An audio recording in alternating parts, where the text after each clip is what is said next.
केपी ओली र रमेश लेखक पक्राउ परेको हल्ला सामाजिक सञ्जालभरि भाइरल। सुदन गुरुङ भन्छन् गृहमन्त्रीको हिम्मत हेर्छौं, ओली लेखक पक्राउ पर्छन् वा पर्दैनन्। कुलमान घिसिङले हटाएका हितेन्द्र देव साक्यलाई सर्वोच्चको अन्तरिम आदेश, पुनः स्थापना गर्न अन्तरिम आदेश। सञ्चार मन्त्री जगदीश खरेलले परिषदको सम्पत्ति विवरण सार्वजनिक किन नगरेको भन्ने प्रश्नमा जवाफ नदिएर भागेपछि उनको चौतर्फी आलोचना। प्रधानमन्त्री सुशीला कार्कीसँग दुर्गा परसाईले यसअघि टिप्पणी गरेका विषयमा आत्मआलोचना गर्दै दिए दुर्गा माताको मूर्ति। भन्छन् तपाई माता नै हो, दुर्गा नै हो। मेडिकल व्यवसायी दुर्गा परसाईका मागबारे प्रधानमन्त्रीले पौष 2 गते उत्तर दिने।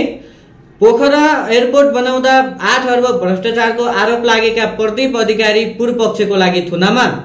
नेपाल सरकारले राजावादी आन्दोलनको क्रममा तिनकुने घटनामा परि मृत्यु भएका पत्रकार सुरेश रजकलाई पनि शहीद घोषणा गर्यो। कांग्रेस सभापति शेरबहादुर देउवा फेरि डडेलधुराबाट चुनाव लड्ने, 7औं पटक पनि निर्वाचन हुने आकांक्षा। सिफारिस प्रक्रिया भने सुरु भइसकेको छ। रोजगारीका लागि पोर्चुगल पठाइदिन्छु भन्दै ठगी गर्ने एकजना पक्राउ। अनुसन्धान र कारबाहीका लागि वैदेशिक रोजगार विभाग पठाइयो। सूचना नदिई भौतिक संरचना भत्काएको भन्दै हेटौडामा प्रभावितहरूको प्रदर्शन। सर्वोच्चको आदेश समेत पालना नगरेको भन्दै आक्रोश व्यक्त। एनपीएलका प्लेअफका खेलहरू सुरु हुँदै पहिलो क्वालिफायर्समा सुदूरपश्चिम र विराटनगर भिड्ने। लीग चरणका खेलहरूमा विदेशी खेलाडीहरू हाबी।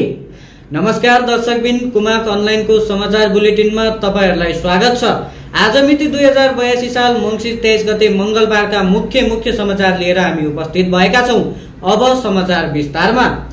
पूर्व प्रधानमन्त्री एवं एमाले अध्यक्ष केपी शर्मा ओली र नेपाली कांग्रेसका नेता एवं पूर्व गृहमन्त्री रमेश लेखक पक्राउ परेको भन्दै यतिखेर सामाजिक सञ्जालभरि समाचार भाइरल बनेको छ। आइतबार रातिदेखि उक्त विषय सामाजिक सञ्जालमा निकै नै भाइरल बनेको हो। एआईबाट बनाइएका तस्बिरहरू राखेर धेरैजनाले दुई नेता पक्राउ परेको विषय सामाजिक सञ्जालमा फैलाइरहेका छन्।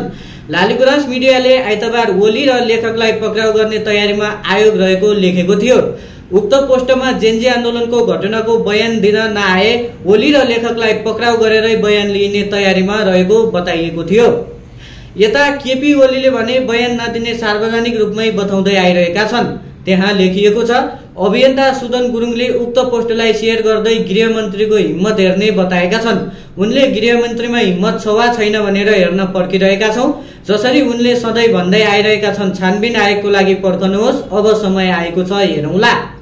अब पनि आफ्नो बोली राखेनन् भने देशभर विरोध प्रदर्शन हुनेछ र त्यसको जिम्मा स्वयं गृहमन्त्री ओम प्रकाश अर्यालले लिनुपर्नेछ, सुदन गुरुङ भन्छन्।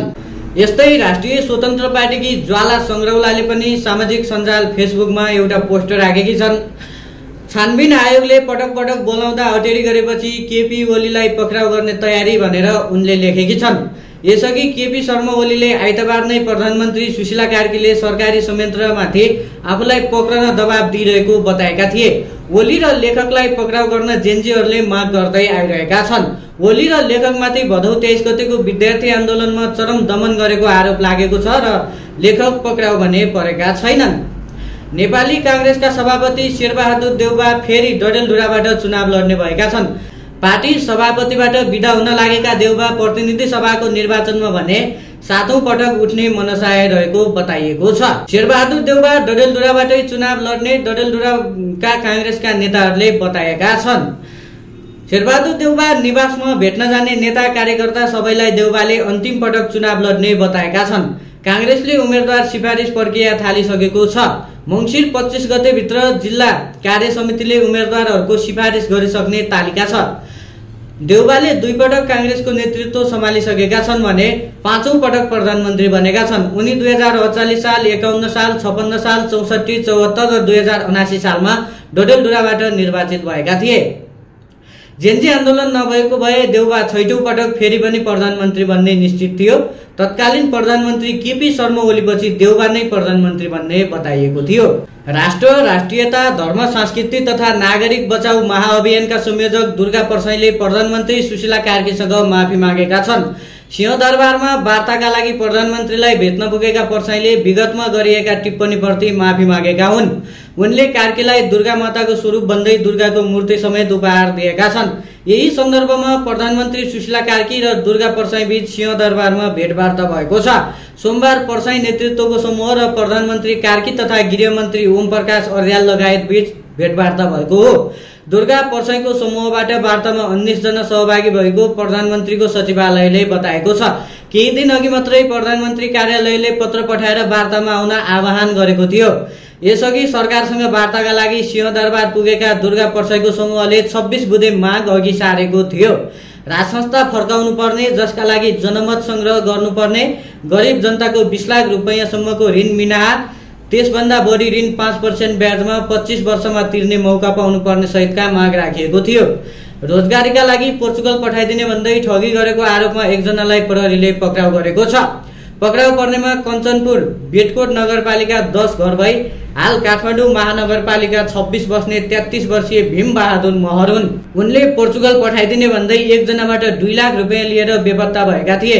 पीडितको चाहेरी अनुसार उनलाई सुकेधाराबाट पक्राउ गरिएको प्रहरीले बताएको छ। आवश्यक अनुसन्धान र कारबाहीका लागि उनलाई वैदेशिक रोजगार विभाग ताहाचल पठाइएको प्रहरीले जनाएको छ।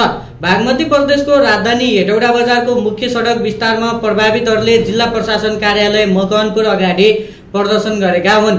उनीहरूले भौतिक संरचना भत्काउँदा आफूलाई जानकारी नदिएको र सर्वोच्चको आदेश समेत कसैले पालना नगरेको भन्दै जिल्ला प्रशासन कार्यालय अगाडि प्रदर्शन गरेका हुन्। स्थानीयले आफ्नो घर तथा पसल अगाडिको स्क्रिप आइतबार सफा गरेका छन्। नेपाल प्रिमियर लिग एनपीएल का लिग चरणको खेलहरू पूरा भइसकेका छन्। अब मंगलबारदेखि प्लेअफका खेलहरू हुँदैछन्। मंसिर 1 गतेदेखि सुरु भएको एनपीएल को लिग चरणमा 8 वटा टोलीहरू बीच कुल 28 वटा खेल भए। एनपीएल को ब्याटिङमा विदेशी खेलाडी हावी भए। पोखरा एभेन्जर्सका एडम रेडिन्सले सर्वाधिक 323 रन बनाए। उनले 7 खेलमा 1 शतक र 2 अर्धशतक बनाए। कर्णाली याक्सका मार्को वाटले पनि 7 खेलमा 1 शतक र अर्धशतक सहित 246 रन बनाए। चितवन राइनोजका रवि बोपाराले पनि 3 अर्धशतक सहित 237 रन बनाए। 200 भन्दा बढी रन बनाउनेमा लुम्बिनी लायन्सका कप्तान रोहित पौडेल र सुदूरपश्चिम रोयल्सका ओपनर विनोद भण्डारी छन्। उनीहरूले क्रमशः 208 र 201 रन बनाएका छन्। उक्त खेलमा खेलेका नेपाली खेलाडीहरू अरु कुशल भुर्तेल, कुशल मल्ल, लोकेश बम, सन्दीप जोर्रा, दीपेन्द्र सिंह येरी, देव खनाल, गुलसन झा, आसिफ शेख, आरिफ शेख, भीम सार्की लगायतले ब्याटिङमा त्यति उल्लेखनीय योगदान गर्न सकेनन्। हुन्छ त दर्शकबिन, आजको कुमाक अनलाइनको समाचार यति नै थियो। हामी दैनिक खबरहरू लिएर आउनेछौँ। तपाईहरु भने हाम्रो मेहनतको लागि भिडियोलाई एक लाइक अवश्य गरिदिनु होला।